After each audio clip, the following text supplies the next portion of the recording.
You need to cultivate a relationship with the Holy Spirit. And one easy way to do that is by talking to the Lord, acknowledging his presence in your life, talking to him, saying to him the things you want to say, you feel you could say to a friend, to your Lord, and letting the Lord know that you depend on him. And the whole idea is we can't afford, especially as the return of Jesus draws so close, we can't afford to live our lives anyhow. Neither can we afford to be a bad witness of Christ.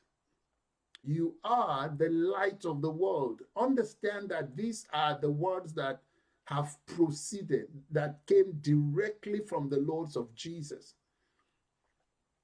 He is not suggesting you will be. He is not suggesting if you do this, that you become the light. No, he is just declaring it to you as his follower, as one who has received the Holy Spirit into your life, as one who has been redeemed by the blood of the Lamb, as one who calls Jesus Lord, that you are the light of the world. Jesus says, if you are my follower, you are the light of that evil system, of this evil system. That should make us think very carefully. Otherwise, we spend our time pursuing another assignment. We are the light of the world. In fact, that's not what it says. It didn't say we are. It says you are. Jesus said, I am the light of the world. Who am I illuminating? Who am I giving light to? How is my life lighting up the darkness of this world? So every time you see things you are not happy about happening in the world, remember that God raised you up a light to the world, to illuminate the world, which means there is something built into your being that can change the darkness you see. The word you is emphatic. It's not transferable.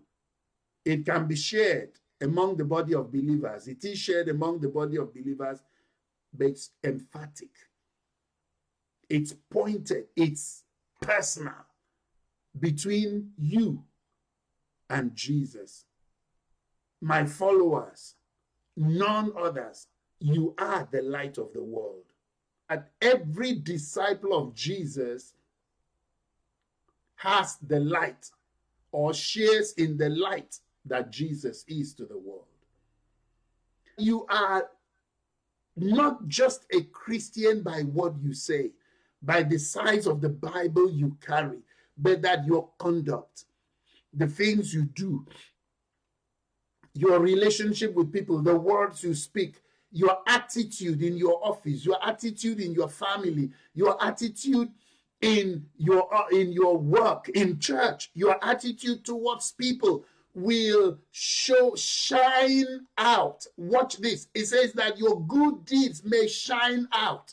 So the light that we reflect, that we push out into the dark world, the light that the believer reflects from within, from his communion, her communion with Christ, that goes out into the world to change the darkness, is by the good works, the good deeds, the way we behave, how we approach things in the world.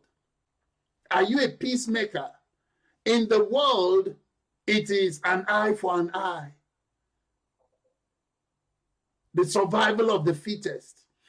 People will pick offenses with people even when there is no need to.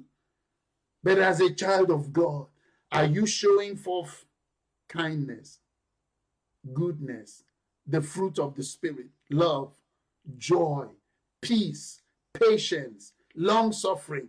Are you showing forth these fruits? Because Jesus said, by this shall all men know that you are my disciples. John 13, if you have love one for another.